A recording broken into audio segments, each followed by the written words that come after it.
Good morning, guys, or good afternoon, whether you're joining me from the present or the future. Welcome back to another one of my FutureFight Vanguard series. So, we are in our barrage of videos that I am putting out tonight, as we have quite a few videos to get through. So, this video is actually going to be about the Fenrir, or it's actually the Revelation deck, I guess I should say, from G-BT11, but since I did an Amaruta deck, I was going to do an Amaruta deck, but since I did an Amaruta deck for the Fighters Collection deck, and we were so close to that, then I decided to do a Fenrir deck only, I decided to do just like a Fenrir Revelation deck for G-BT11, using some of the new cards and etc. But yeah, if you're interested in an Amaruta Revelation deck, be sure to go check out my Fighters Collection video for that, and it has all the same stuff, I think. But yeah, let's get right into it. Let's load up our Fenrir deck right here, and then let's get right into the deck. Flip our G units as usual. So we kind of played like just a beater version of Fenrir. A lot of you know that Fenrir Wiseman is really popular. We did not run Wiseman in this, so that's not the kind of deck that this is. But I still think that it's a very, very good deck, and I enjoyed playing it a lot. So we have four, starting off on our grade 3, we have 4 of our regular Fenrir. It has 2 abilities. One is the Generation Break 2 ability, and the other one is a non-stride ability. The Generation Break 2 says when this unit attacks a Vanguard, you can Soul Blast 3, and then if you do, this unit gets +1 critical, and your opponent can't guard with grade 1s or higher. So it's pretty good to use when you put like a Hades behind your Vanguard. If you happen to not be able to stride, it will attack for 21, and they can't guard with grade 1s or higher, which is automatically better than, and it gets a critical. So it'll automatically be better than like Chrono Jet GB2. So pretty good. I think if Hades not behind it though, it's kind of lackluster. As your opponent can't guard with grade 1s or higher, they will guard with 0s. And you want to get at least 2 0s out of them, not just like 1 for like, or you will get 2 0s out of them, but you don't want it to be like a regular 10k shield and then like a draw trigger for a 2 to pass. You want to at least make that a 1 to pass so that they give you like 2 full triggers for it. But regardless, you rarely use this anyways because you just want to stride in this deck. So the other skill on Vanguard Circle is during your turn when your G unit strides, you Soul Charge 3, and then you choose one of your Vanguards, and then it gets one ability that says when a unit is put into the drop zone from your Soul, you can counterblast 1 and call that unit to the rearguard circle. So it allows you to like not lose cards by Soul Charging. Like you don't lose crucial cards because anything in your Soul literally just becomes a huge toolbox for you to call from, and it becomes very useful in combination with Savava and other cards in the deck.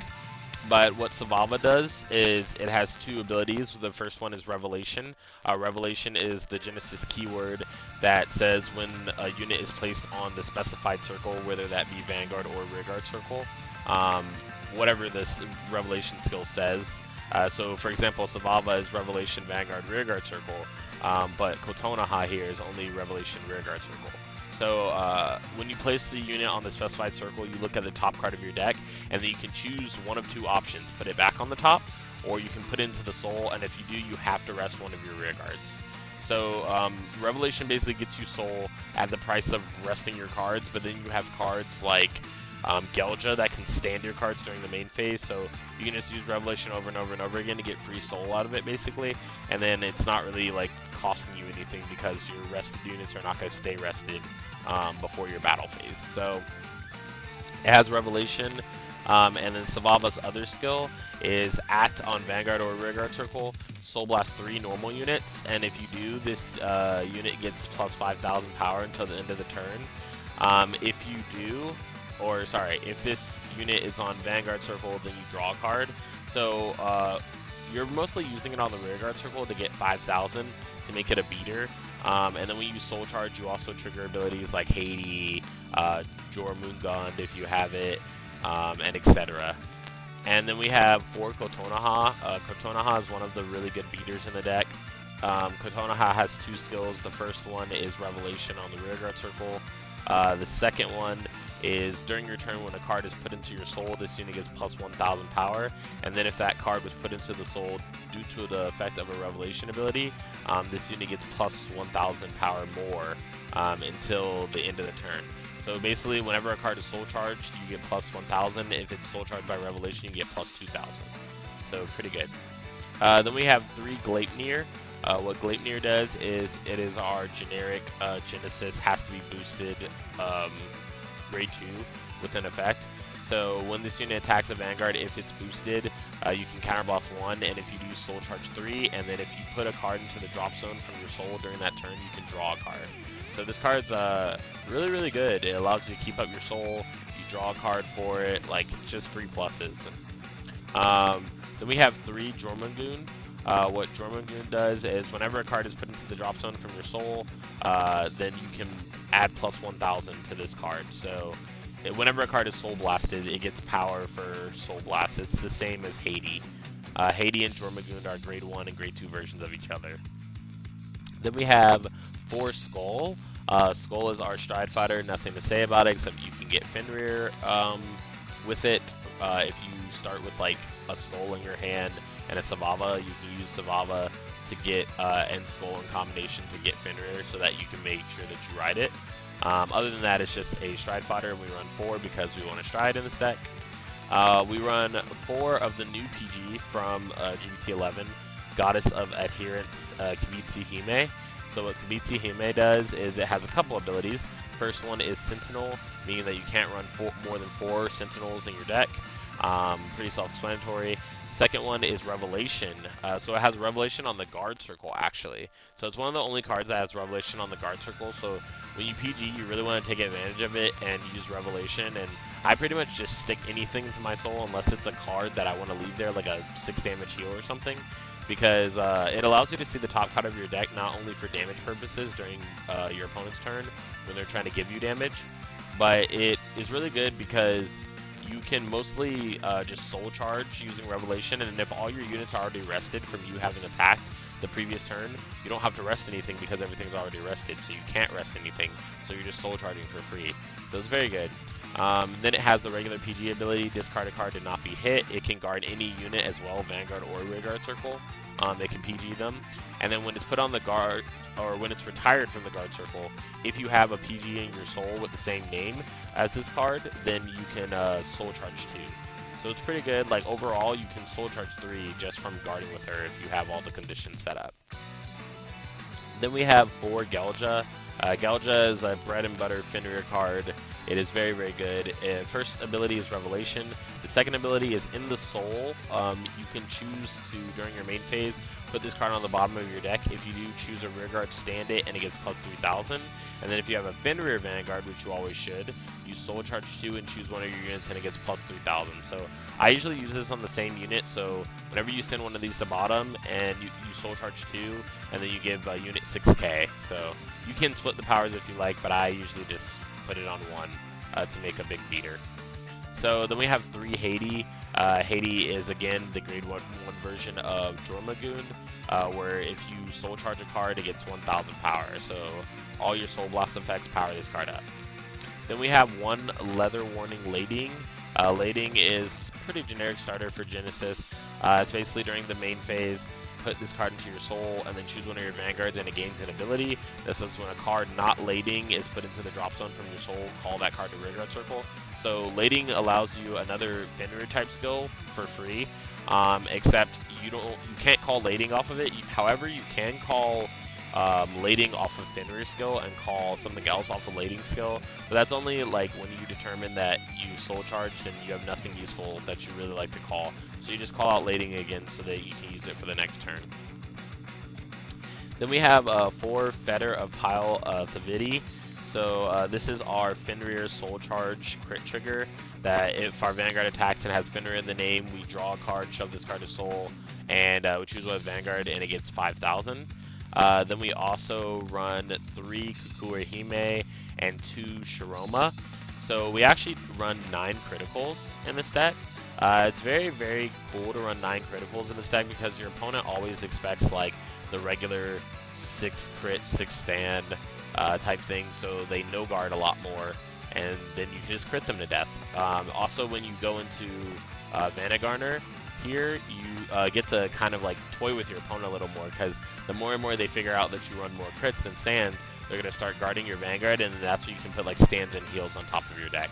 So it's a very like trolly deck where your opponent never really knows what's coming, they just know that something is there. So Kukura Hime, thank goodness all of the Genesis, like Genesis has a lot of crit triggers with effects, so that have to do with Soul. So Kukura Hime's skill is put into the Soul, choose a Genesis card, and it gets 3,000 power. And then Shiroma is usually only useful in the Genesis Witch deck, but however, since the Act cost is just to put it on top of the deck, and then we shuffle, basically we can just, in this deck, we can just put it back to the deck and shuffle at any time without using the actual effect. And we won't get the effect because we don't have a Witch Vanguard. Then we run 3 Dreaming Dragon. Dreaming Dragon is like a crucial card of Genesis. Like, it's so good. It's basically just return your entire drop zone. At the end of the turn, you can put this card to the back to the top of the deck. Then you return your entire drop zone to your deck and shuffle. And then if the number of cards that you return to your deck is 10 or more, then you just get to draw a card for free. So this card's ridiculous, and every clan needs one.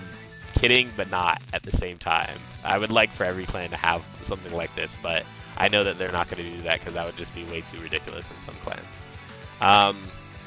Then for our heal, rounding out the whole deck, we have 4 Witch of Big Bow's Laurier.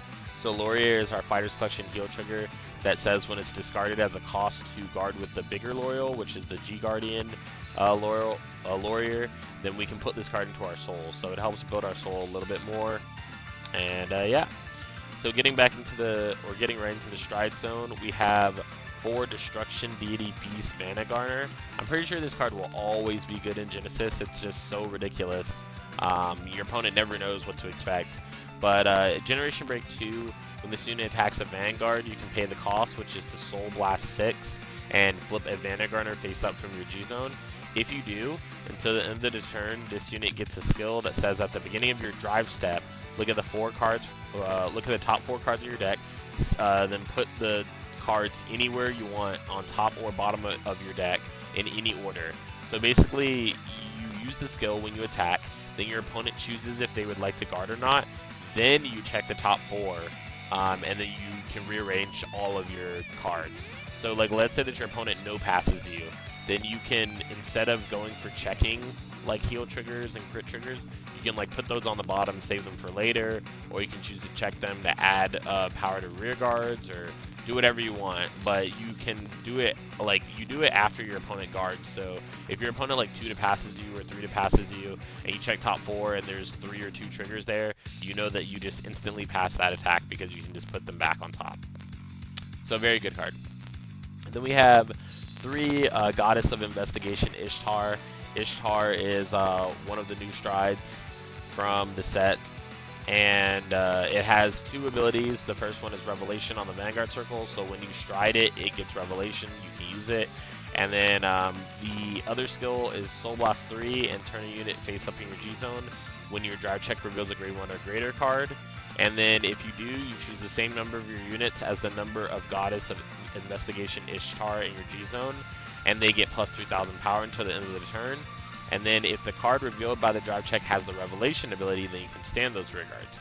So this also is another thing that makes 9 crits effective, a lot more effective than running just like 6 crit, 6 stand, because Ishtar stands cards for you, and she's like our first stride basically.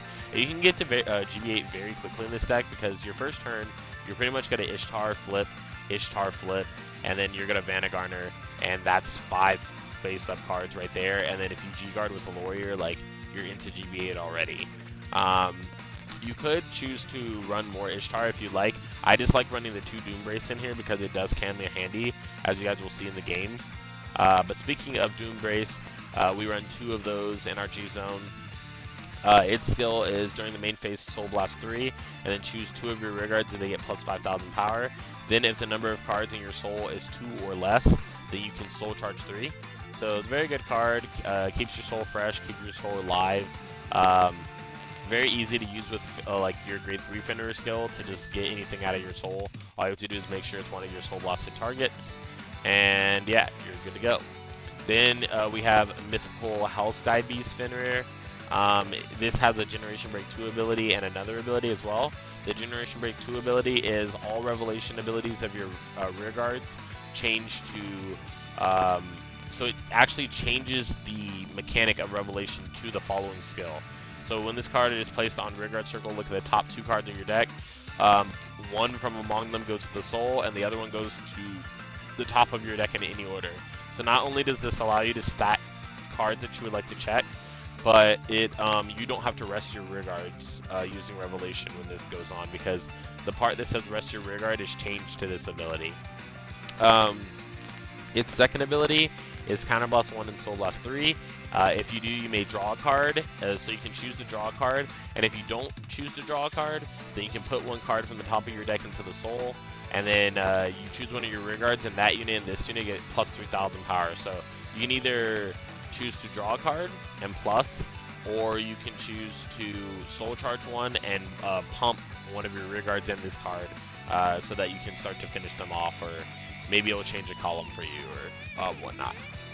And then we have 1 GB8 Goddess of Conclusion Pallas Athena. So what Pallas Athena does is Generation Break 8. When this unit attacks a Vanguard, Soul Blast any number of your cards, and all of your rear guards get plus 2,000 power for each card Soul Blasted. And then if you Soul Blast 3 or more cards, then this unit gets plus 10,000 in the critical.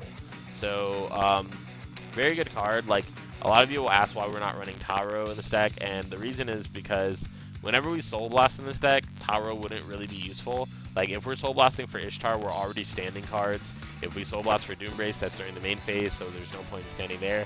And then the only Soul Blast, like, use that it would have is during Vanguard and Pallas Athena, which we use those sparingly. So I really wanted to run more criticals anyways in this deck, and I wanted to run 3 Dreaming Dragons because I don't want to not come across it, because there are some funky situations that you could get into that cause you to not be able to Dreaming Dragon should you only run 1 or 2. So that's why I opted to run 3. Going to the G-Guards, we have 2 Witch Queen of Big Achievement Laurier. So Laurier is our new Fighters Collection G-Guard that flips a card, and when it's placed on the guard circle, we can flip a G unit, and then if we do, choose 2 or more normal units with the same grade from your drop and soul. So drop or soul or both. Up to a total of 3 cards, and return them to the deck, and then this unit gets plus 5,000 shield for every card returned into the end of the battle. So this card can become easily a 41k guard state shield, and I think that's very, very good because you focus like all of your measures like soul charging and soul blasting. So between your soul and your drop zone, you should have 3 grade 1s, 3 grade 2s, or 3 grade 3s that you can return to make this a 41k shield. But I only guard with this when I need big shield amount, so it's very good for that purpose. Then we run 3 Goddess of 7 Colors Iris. We mostly use Iris to put our Geljas back into the soul when they're in the drop zone, to be honest. Like, we'll guard with them, and then we use Iris to get them back into the soul. So Iris says when it's placed on the guard circle, choose up to 3 cards from your drop zone and put them into your soul, and then if you put 3 cards, then it gets plus 5,000 shield to become 31. So it's pretty easy to get the requirement over, and yeah, that rounds out the full deck. So with that being said and done now, let's skip right over into the deck, or the games I should say. So first game we're playing against Glindios, which is pretty interesting. Area is updated to the Link Joker set, so we are playing against the new Glindios. So I think he's playing 0 damage Glindios because he just attacked our Vanguard with 6 and then added the draw trigger they got to his starter, which I guess he shouldn't have been able to do that because his starter was supposed to be in Soul. But I guess I didn't really call him on that, and then he just added it to Soul randomly the next turn. So I should have 1 damage actually at this point. But yeah, I guess we didn't really fix it. So he strides and then he attacks into my rear guard. I let him have it, of course, and then I stride. Come my turn, I use Ishtar. Ishtar doesn't need any counterblast, so we're literally just playing these cards, and then we play a Sharoma. so that we can boost. We attack for 13. Then we attack with Ishtar. We use Ishtar's skill to Soul Blast 3. We use Soul Blast 2 crits and elating. We get out the crit trigger with elating skill, and then we use Ishtar's skill again to get us more cards, more cards. So this time he goes into Omega Glindios, Loop Glindios, and then he uses Ruin Magician to get a card from his drop zone that's reverse, and then we choose 3 from the top of our deck and lock them to the field since he has 3 reverse units. It's kind of dumb of him, I feel like, because he's still trying to go for the 0 damage thing, but he has no counterblast at this point, and so he's just attacking into my rear guards for no reason. So I stride again, and this time I go into Doom Brace. So I Soul Charge 3, I play a Kotonoha on the board, and then I use Revelation. It rests the heal trigger, or sorry, it rests the crit trigger. So then we use Doom Brace to Soul Blast 3, then we Soul Charge 3, and then Kotonoha gets power. Then we use Gelja, Kotonoha gets power. And I think with that we're ready to attack. We attack him for 25. He guards with Rubidium to switch the direction of the attack. Then we attack for 31. We check a critical trigger, all to Kotonoha, and then we don't check a stand. At the end phase, our cards stay locked. And this time he strides into Madu because there's not really anything he can do with no counterblasts. So he's kind of like locked himself into this position. So he finally decides to attack our Vanguard. So we no guard. He checks 2 grade 3s and a draw trigger, drawing into a 3rd grade 3, which is something that I hate about the Glindios deck. Like, your hand is always so crappy if you don't get the Omega Glindios thing off. So as soon as I go into Vanguarder, he just decides to take his 6 damage and I guess scoop up the game because he doesn't have a good enough hand to fix himself. And then also, like, I guess he didn't think he was going to win because he trapped himself in that situation where he had no counterblast available to him. So yeah, that was the first game. Going into Fenrir game 2, we're actually playing against Token Rambu. And he was surprised that we weren't playing Link Choker. I was surprised that he wasn't playing Link Choker because the Link Choker set has been out on area for quite a bit, so we were both surprised. And then I ride, and I didn't have a grade 2 at first, but I checked 1 during my first turn, so that's really good. He crits us, and then we crit him back, so we're doing pretty even right now in terms of damage. Anime style, I should call it. He rides up to grade 3 and plays a grade 2 and attacks us. He's not using the skill, so we guard it, and then he attacks for 16. We no guard, and he checks a heal trigger. So we're the ones at 3 this time, and he's the one at 2. So we go into Fenrir. We use Fenrir to Soul Charge 3. We go into Ishtar, and then we use Savava's skill to Soul Blast 3. We actually used Gelja first to Soul Blast 2, using Gelja again. So we're making Savava super big. Now we're using Savava. And then we're calling 2 because 1 from Fenrir and 1 from Fenrir and 1 from Lading. So we attack his rear guard, and then we attack his Vanguard for 34. He gets a heal trigger. We get a stand trigger, stand Savava, and then we get Ishtar. We use Ishtar's skill to Soul Blast 3, flip, and then we use Ishtar again, Soul Blast 3. And then I just had the power to Savava because ultimately Kotonoha wouldn't be able to hit him anyway since he checked a trigger. He does get another heal and heals out of going to 5 damage. And then he discards 3 cards of Stride, so that's unfortunate for him. He does go into the new Token Rambu card that allows him to get Quad Drive. I told him I would be right back because I had to use the bathroom, I believe. I forget why I said I'll be right back. It might have been because I had to plug in my computer because my computer was going to die or something. But we'll wait till it speeds up to where I say I'm back. Yeah, so I said I'm back at this point. He uses the Stride skill, which is Counter Blast 1, Soul Charge 1, and then he looks at the top 3 cards of his deck and calls a Hanamaru, and it gets 2,000 power. So he decides to call Horikawa Kunihiro Hanamaru, which is a grade 1 that has a skill that says when placed on rear guard, check the top 4 and call a Hanamaru card. So he checks top 4, calls a Hanamaru card, puts a card in the soul, and then he calls a grade 2 version of that card. So he checks top 4 for a grade 1 with Hanamaru, and then he counterblasts 1 to call it to the board, and he shuffles his deck. So he just got a full board off of like a couple skills, so I think it's really good. Then he uses Hanamaru's skill because it's required, but he doesn't want to call any cards, so he just checks the top and then shuffles. His first attack, he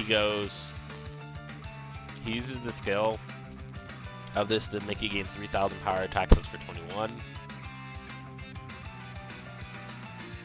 Then he uses Yama's skill to Soul Blast 1, and then gains 5,000 at the end of the battle. He draws a card and returns it to the bottom. And then he attacks us with his new Stride, which I must say is pretty good. Counter Blast 1, flip a copy of itself, and if all your units are rest, this unit gets plus 5,000 and plus 1 drive. So we G-Guard into Warrior. We use the heal trigger to put into Soul, and then we use Warrior's skill to put back 3 grade 1s from our drop zone to the deck, and we shuffle, making that 41. And then we guard with a 10 for a 3 to pass. So he checks the critical trigger, puts it all to Vanguard. And then he checks the critical trigger, puts it all to Vanguard, and then thankfully he doesn't check that last trigger. So it's our turn again. We Stride. This time we're going to Doom Brace. We Soul Charge 3, giving Kotonoha 3k because of its own skill. Then we use the skill of Doom Brace to Soul Blast 3 and Soul Charge 3. And then here I use Fenrir's skill to Counter Blast 1, call the crit trigger. Then I use Gelja to pump up Kotonoha even more. Then I use Sabava to give it power and also give Haiti power. And then we attack him for 32. He chooses to take it, he gets a critical trigger. Then we attack him for 44. He does PG this one. And then we check 1, 2, 3 cards, all vanillas, and then we attack him for 25, which he's able to just guard with a 10k. We use Dreaming Dragon skill to put back a lot of cards from our drop zone to our deck, and we shuffle and draw a card, and the card that we draw is actually Dreaming Dragon, which is pretty funny, so that we can do it again next turn. So this time he goes into Hotaru Maru Hanamaru. So this card's really solid card for Token Rambu. Like, it's so free, in my opinion. Because it's kind of funny because this was my first time fighting this deck. So usually I don't consider Token Rambu a real deck, and I've never been beat by it. But this support that they just got is actually pretty good. Even though this is just a clan that Bushiro put in the game because they're partnered with them or something like that. So it will be a while since we get this in English, so I won't have to go over it in a future fight anytime soon probably, because it just won't be reaching America for a while because I think they have like copyright issues or something like that. So this card, when I first read it, the first card that it reminded me of is actually Angelic Wise Man. So it is very similar to Angelic Wise Man. So he attacks us for 21. We guard it with a 10 and a 5 being Gelja. Then he attacks us with Hanamaru, and he uses the skill Soul Blast 1 and flip a Hotaru Maru Hanamaru, and then he stands it, and then rests all his rear guards, and it gets plus 5,000 and minus 1 drive. So I guess he checks 2, and then he checks 2. So I'm like, this is a pretty good a pretty good card. He checks a stand trigger and just puts the stand and the power on something else. or he puts the stand and the power on rear guard, the grade 2 rear guard that he has on the board. And then he checks another one. And I guess he shouldn't have checked 3. But I kind of like didn't really understand what was going on until I realized that it was a restander.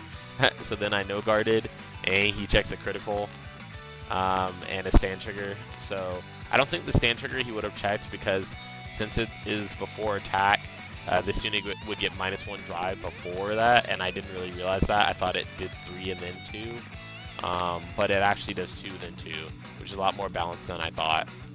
So it's basically just quad drive in restanding fashion. But we did lose to that token Rambu player, so good on him. He played the deck pretty well. And with that being said, let's go into the third game of Fenrir. So our third game of Fenrir, we're playing against the Darkness deck. More specifically, Blade Wings. So we attack with Haiti, he no guards, checks the heal trigger. Then he rides and calls, we take it, and then we attack for 14, checking a Fenrir, thank goodness, because we were about to be in a rough situation without a grade 3. We guard his rear guard, then we take his Vanguard. He decides to stay on 2, which is kind of awkward, but, you know, to each their own. So we do 2 damage to him with a critical trigger. He decides to ride Sullivan and go into his Bladewing Stride, which is Tybalt. Then he's using the skill of Dimension Creeper to Soul Charge 2. He uses Succubus of Attachment to do its skill, draw 2 and discard. Then he uses Sickest skill to Soul Charge 2 more. Uses Monochrome skill to Soul Charge, draw 1 and unflip. Then plays Sickest to the board so that he can Soul Charge 1. We no guard his Vanguard. He checks the stand trigger, giving power to the rear guard, and I was hoping that I got a trigger on my damage check so that I wouldn't have to guard either rear guard, but I didn't, so I guarded with 2 cards. So I use Fenrir's skill to Soul Charge 3, then we activate whatever that card is called, Lading, and then I use the Revelation of Gelja to put a card into the soul and then rest Gelja. So he PGs me. I use Ishtar's skill, so this is another like great use of Ishtar, is we can just use like cards to call out and then stand. So we use Ishtar again, Soul Blast another 3, so that Jormungandr gets power this time. And then we could have Soul Blasted another 3 and done the ability again, but we just chose to stop it there. He tries to use Listic skill, but he can't Listic if he doesn't have a Darkness Vanguard, so I was trying to tell him that. So he has to put Assassin back into his hand and take a card out. So then we attack him for 22, Soul Charging 3 and drawing a card. So he draws Strides into the Sharat Stride, which I'm completely fine with. Genesis did not care about their board being wiped because, like I said, everything we work from the soul. So I think he's doing it more for himself. So he attacks into our rear guard. Then we intercept with the other one because they're going to all be gone from Sharat anyways. Then even though he uses Sharat first, he uses the crit skill to draw a card, so I chose not to make an extremely big deal about it, but technically he wouldn't have been able to do that. So then he called me a retard, but yeah, so then I spam clicks my card until I destroy it, even though I knew that it was going to get destroyed. So then he checks a heal trigger and a Steel Vampire, so he's running Steel Vampire like randomly. But we draw in Stride into Vanguard. We play Savava, Revelation, and then we just decide to play cards. Then we use Savava or Gelja skill, Gelja again, and then we use Savava, Soul Blast 3 cards, which I was supposed to Soul Blast normal units, but I kind of forgot about it, honestly. But I had the normal units 2 Soul Blasts out, so I don't think it would have been made much of a difference. But I Soul Blast 6 with Vanguard. He PGs, and I check the top, and I put a heal and a stand trigger on top of my deck. I stand Savava, and then I heal 1. And I check my third one. I attack him for 21. He G-guards with the new G-guard using a skill and guarding me. Then he has to Soul Blast out 2 because of Sullivan, and then we attack him for 37. So then he has to Soul Blast 2 again. Switches over to him. He strides into the Blade Wing Stride. Since he does not have the cards in the soul required, he has to Soul Charge 5. And then he uses the Minted Executioner, top 7 for a Darkness Unit into the soul. He gets nothing. And then he just attacks 9 into me. And then he attacks my Vanguard, and since I saw a lot of crits, like he runs like 8 crits I think, so I thought he was going to double crit me, so I just chose to guard it because I didn't want to die like that. And then we go into Doom Brace, Soul Charge 3. Then we use Doom Brace to Soul Blast 3. Soul Charge, then we call out Dreaming Dragon, of course. Haiti gets power, Tonoha gets power. And then we use Savava again to Soul Blast cards. And then we attack him for 25. He takes that one. He has to Soul Blast 2. And then we attack him for 39. He G-guards and then guards for 46, and then a no pass. So we check 3 cards, none of them are triggers, and then we attack for 27 after he Soul Blast 2. So this time he would be forced to guard with at least a 10k. And then he Soul Blast 2. So then we use Dreaming Dragon skill, send everything back to the deck, shuffle and then draw a card.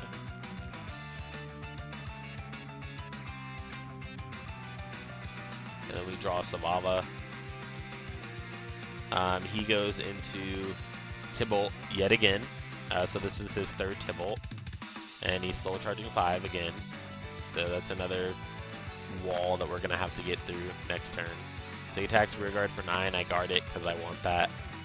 I guard it again because I want that. And then I PG his Vanguard because again I thought I was going to get double crit. Again he proves to me that he's not going to double crit me. And then I stride into Doom Brace again since Doom Brace is just a really good option when they're like at 5 damage. So we use Gelja 6k to Savava. Skill of Doom Brace. And then we use Cardis Soul Charge. Then we use Savava plus 5. Haiti gets another plus 3. And then we attack for 27. He Soul Blast 2. And then we attack for 39. He intercepts with both, making a 41k for 1 to pass. And then he adds a 15k shield. So that would be no pass, I think. Anyways, I check a critical trigger and put it all over rear guard. And I check a stand trigger on Savava. It's only a matter of time, pretty much. I attack into him for 32. He does 6 damage heal, luckily, but he has to Soul Blast still because of my attack, and then he doesn't have enough to guard my other attack.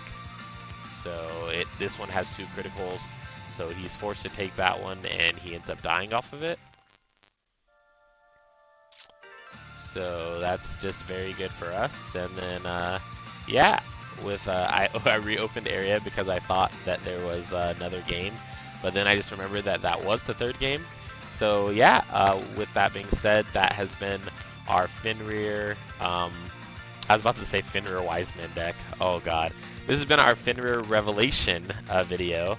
So I hope you guys enjoyed the video. If you did, make sure to hit the subscribe button.